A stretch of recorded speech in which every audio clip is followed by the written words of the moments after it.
to the House. Call the member for Pittwater. Speaker, I rise today in support of the Crimes Amendment Intimate Images and Audio Material Bill 2025. This bill takes New South Wales law into the 21st century, at a time when a person's image and audio can be weaponised not by cameras but by code, by AI and its models. This is an issue that I feel particularly strong about. Women are disproportionately affected by crimes involving deepfake technologies. In a US 2023 study, the 2023 State of the Deepfakes indicated that 99% of people depicted in sexually explicit deepfakes were women, and other studies, including those in Australia, also reflect this. There is a gap currently in New South Wales law where these offences for non-consensual recording or distribution of images, intimate images, is illegal, but only for real images, and the world has obviously moved on. Existing intimate images offences don't clearly cover the creation of deepfakes, which have previously evaded criminal prohibition due to technicalities. At a federal level, the e-safety data reveals that a 550% increase in sexually explicit deepfake content online since 2019, with, as I mentioned before, 99% of targets being women and girls. It's not a hypothetical, it's hurting real people now. On the Northern Beaches, in 2024, the Manly Observer reported that there had been 5 instances of sextortion, averaging 1 per week in the period that they were reporting about, including a victim under the age of 15. And whilst the details of these cases weren't provided to know whether the photos involved were real or deepfake images, we know that intimate images are being created using AI, and that the risk of sextortion associated with deepfake AI images is real. Earlier this year, a male student in Sydney's southwest had allegations made against him that he created explicit deepfake images of another female student using AI. Then in May this year, a Sydney schoolboy was caught selling deepfake intimate images of schoolgirls via Snapchat for as little as $5. In Victoria, there was a similar case of schoolboys creating deepfakes of female students from another school also. And there was the devastating death of Tilly Rosewarne, who took her own life at 15 years old after being a victim of sexually explicit image-based abuse on Snapchat following years of bullying. And that case was in Victoria, but it shows the damage that these images can have, particularly if exploited through other measures such as bullying or sextortion. Madam Speaker, deepfake intimate images are weapons of extortion, of emotional abuse, of child abuse, of domestic violence and revenge porn. It can target victims who are celebrities, as we've heard politicians, children, but really it can target literally any community member. It takes less than 25 minutes and costs $0 to create a 60-second deepfake pornographic video of anyone just using one clear face image. A 2024 federal inquiry found, unsurprisingly, that victim survivors suffer serious emotional, reputational and psychological harm. A global study by Professor Nicola Henry, a socio-legal scholar at RMIT University in Melbourne, whose study included looking at 10 countries, found that a 2.2% of respondents in her survey reported being victims of deepfake pornography, but in Australia, the victimisation rate was 3.7%, well above the mean. Of course, as well as a mother of 2 young women, I find these statistics particularly alarming. The Crimes Amendment Intimate Images and Audio Material Bill 2025 creates a new offence for the creation, alteration and distribution of digitally generated intimate images or audio material commonly known as deepfakes. It introduces a new offence under Section 91 PA, altering or generating intimate images of an audio or audio of a person without consent, and it also includes simulated person deepfakes. The maximum penalty is a 100 penalty unit or 3 years imprisonment. And I do note, and I'll speak about this in a moment, that the DPP has to give approval for the prosecutions involving under 16-year-olds. It also inserts a new threat offence.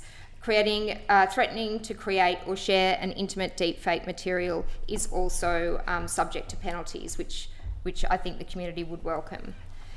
The bill also updates definitions, digitally generated, intimate image, audio material and simulated person.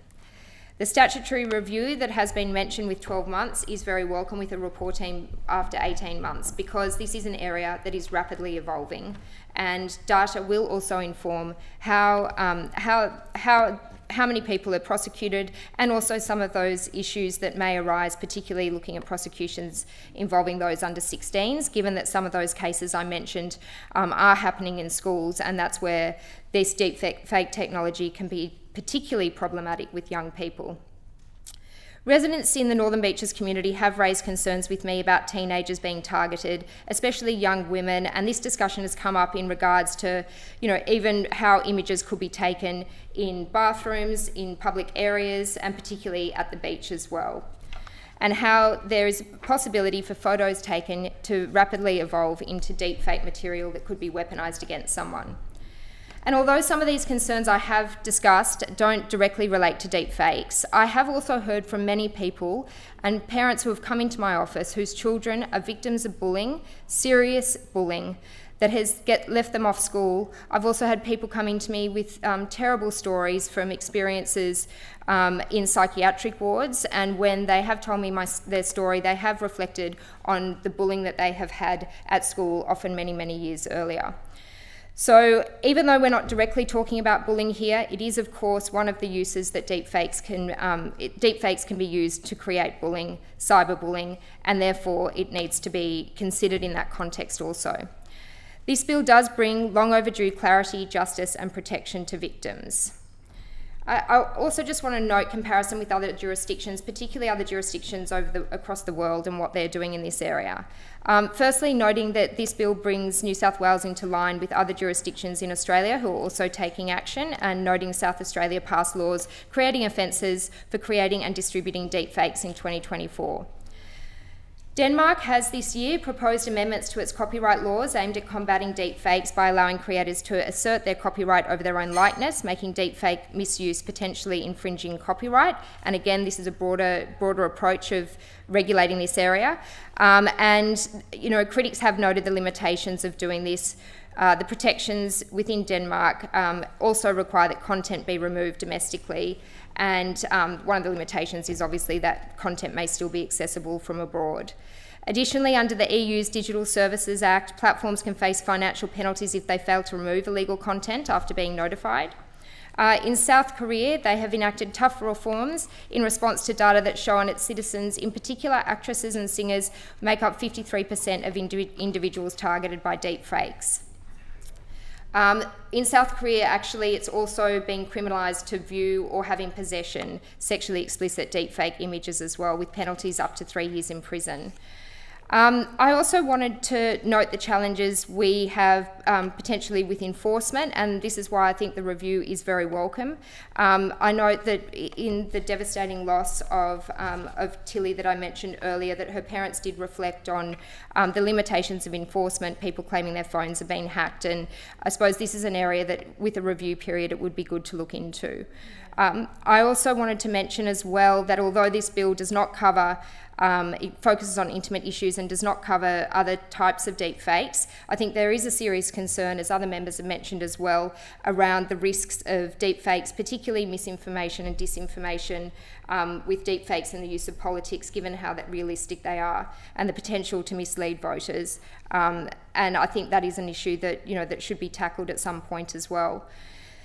Madam Speaker, consent is not negotiable in the physical and digital world, and this bill enshrines this principle into law further. Technology is not a shield for abuse, and deepfakes are manufactured, but their damage is very, very real. Women and young people are disproportionately suffering from deepfakes, and the law must acknowledge and respond to that decisively, which this bill does. I also want to finally note the pressures that not only school children are under, but that schools and principals are under as well.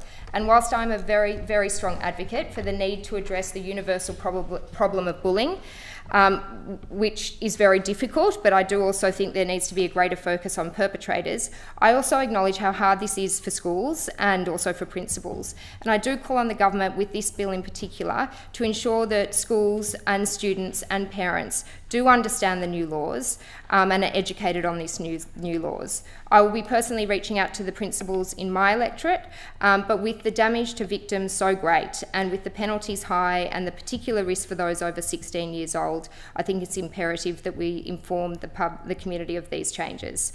I commend the bill to the House. And I call the member for Newtown.